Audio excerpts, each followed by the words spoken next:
Have you ever felt like you're the only one bothered by certain behaviors that everyone else seems to accept? Like no one else understands how irritating they can be?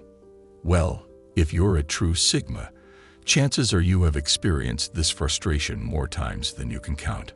While most people flow easily through social situations, those with a Sigma personality often notice behaviors that others seem blind to.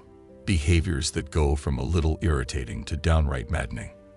It's not about being judgmental or thinking you're better than everyone else. It's about having a different operating system, one that processes social interactions without the filters most people use. When you don't automatically follow social scripts, you start to notice just how artificial many of them really are. These irritations aren't the typical complaints about bad manners or rudeness. They're deeper frustrations with behaviors that most people don't even recognize as problematic. Behaviors that are often rewarded and encouraged in social settings. While others might tell you to lighten up or go with the flow, there's something to be said for noticing these patterns. They reveal much about how our social world actually works beneath the surface. Let's explore 7 deeply irritating behaviors that only true Sigma males seem to fully understand, and why these seemingly small things can feel so deeply frustrating when you see the world from a different angle. Number 1.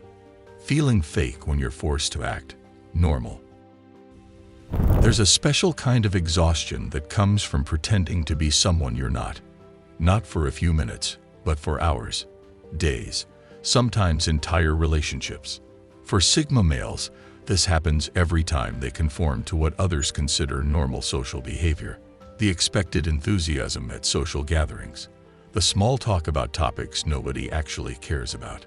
The performance of excitement over shared experiences that feel hollow. Most people adapt to these social scripts without thinking twice.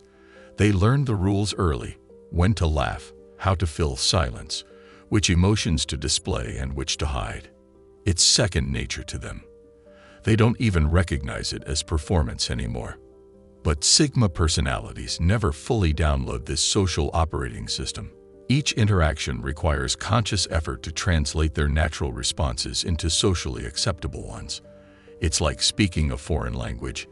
You can become fluent, but it never becomes your mother tongue. The true frustration isn't just the exhaustion of performing. It's watching others move through these same situations effortlessly. It's wondering why authenticity is treated as rudeness, while artificial pleasantries are rewarded as kindness. Even more frustrating is when well-meaning friends or family notice your discomfort and try to help by giving advice. Just be yourself. But they don't understand that yourself doesn't match the template society has prepared. This isn't about superiority or judgment. It's about being wired differently in a world that only recognizes one way of connecting. The constant choice between authenticity and acceptance creates a unique strain that few people truly understand. Number 2. People pushing for openness when they haven't earned your trust. Have you ever been at a work lunch or friendly gathering when someone you barely know starts digging into your personal life? So, why are you single? What's going on with you and your dad? Are you always this private? While most people awkwardly answer or laugh it off, Sigma males feel a specific kind of irritation with this behavior. It's the presumption that bothers you. The idea that just because you're sitting at the same table or working in the same office, they're entitled to personal information you wouldn't share with most close friends. There's no build-up, no earned trust, just immediate expectations of access. What is it that makes this really frustrating? The way they frame their prying as friendly interest. I'm just trying to get to know you. We're all sharing here. But you've noticed how quickly personal details become office gossip or group chat entertainment. The pattern becomes painfully clear after you've seen it play out a few times. Someone opens up during a team bonding exercise, then their revelation gets referenced in jokes weeks later. Those confidential conversations with coworkers somehow become known to everyone in the department. These experiences teach you that boundaries aren't just preferences, they're protection. Why do people expect immediate access to your personal life? Meaningful connections develop naturally over time. When someone pushes for instant emotional intimacy in the first conversation, it often says more about their need for entertainment or control than any genuine interest in knowing you. For Sigma males, this isn't about being secretive. It's about understanding something many people miss. Real trust is built slowly through consistent actions, not demanded as an automatic right just because someone asked a personal question with a friendly smile. Number 3. Having to justify your boundaries like they're a problem. For Sigma males, few things are more exhausting than having to explain and defend perfectly reasonable boundaries. What should be a simple "no, thank you" somehow becomes a negotiation where you're treated as the unreasonable one. Most people set boundaries through social hints. They make excuses, create white lies, or gradually distance themselves. But Sigma males tend to be direct, which often backfires in a society that prefers polite fiction over honest limits. The real frustration isn't just explaining yourself. It's the reaction that follows. The raised eyebrows, the concerned looks, the whispered comments about being antisocial or difficult. Suddenly, your healthy boundaries become character flaws that need fixing. This creates an impossible situation.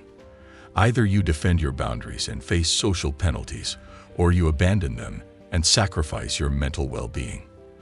Either way, you lose. What others don't understand is that these boundaries aren't arbitrary preferences. They're essential requirements for functioning. Your need for personal space, advance notice before social events, or limits on casual interaction isn't a rejection of others. It's self-preservation. The most baffling part is that the same people who question your boundaries often have their own. They're just the kind that society has pre-approved and never demands an explanation for. Number 4. Sensing lies without needing proof.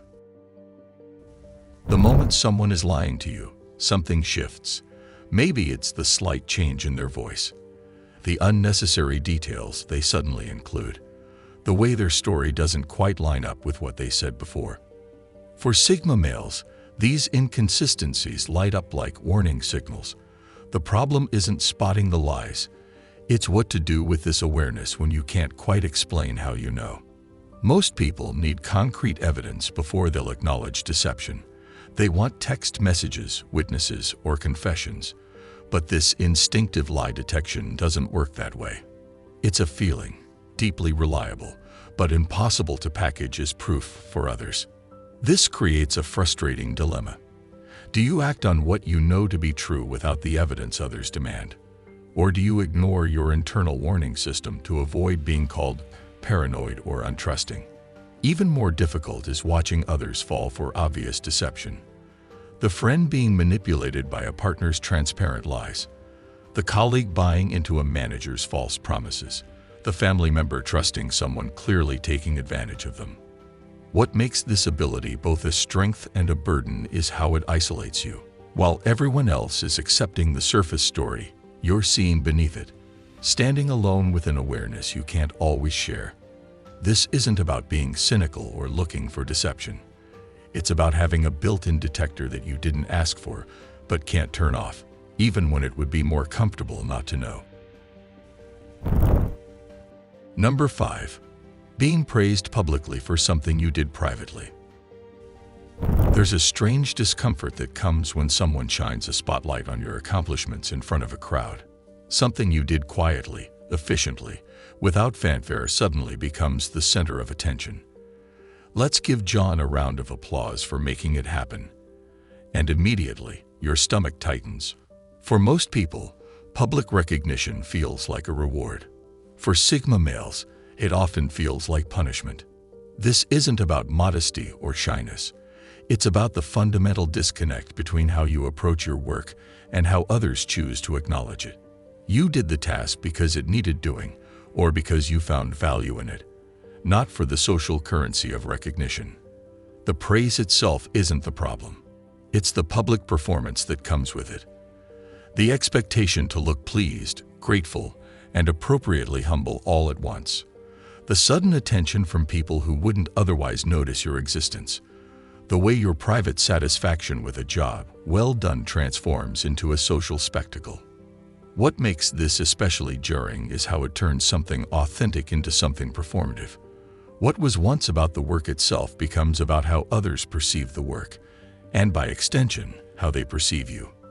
For Sigma males, the discomfort runs even deeper because they recognize something others miss. Public praise is rarely just about recognizing achievement. It's often used as a management technique, a social bonding ritual, or worst of all, a way for the praise giver to associate themselves with your success.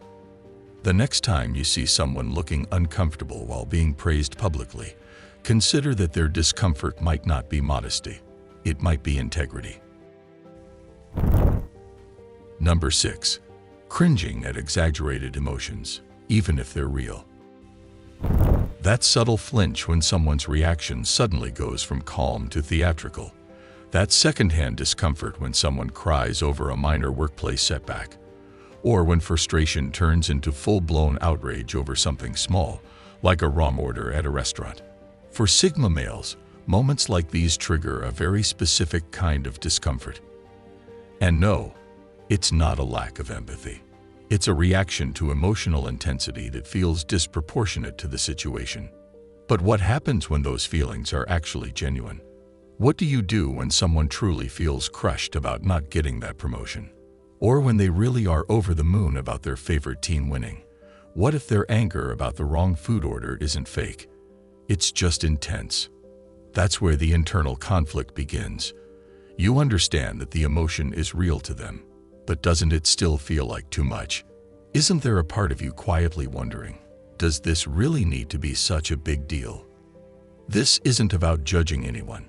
It's about processing emotions differently. While most people express feelings at full volume, Sigma males tend to experience them in a more balanced, measured way. And doesn't that difference naturally create a gap? What feels like normal emotional expression to others can feel overwhelming, even draining, to someone wired this way. But how do you explain that without sounding cold or dismissive? Because in the end, the real challenge isn't the emotion itself. It's the pressure to respond exactly like everyone else, when everything in you says, that's just not how I work. Number 7. Disappearing to recharge, not to escape. Do you know that feeling when your phone hits 1% battery and you urgently need a charger? That's exactly what happens to a Sigma male's energy during long social interactions. It's not about disliking people. It's how your internal battery works. You might enjoy the dinner, the gathering, the conversation, but suddenly your energy crashes. You need space, not because you're avoiding anyone, but because that's how you reset. The problem is, others often take it personally. Are you okay? Why don't you want to stay? Is something wrong? What's frustrating is having to justify something that's actually self-aware. Some people recharge around others. You recharge alone, to reflect, process, and breathe. It's not rude. It's not strange. It's just self-maintenance, and it's absolutely necessary. If this video spoke to you, I'd be happy to have you join our community by subscribing. Don't forget to like, share your thoughts in the comments, and thank you for being here. As always, stay strong and keep evolving.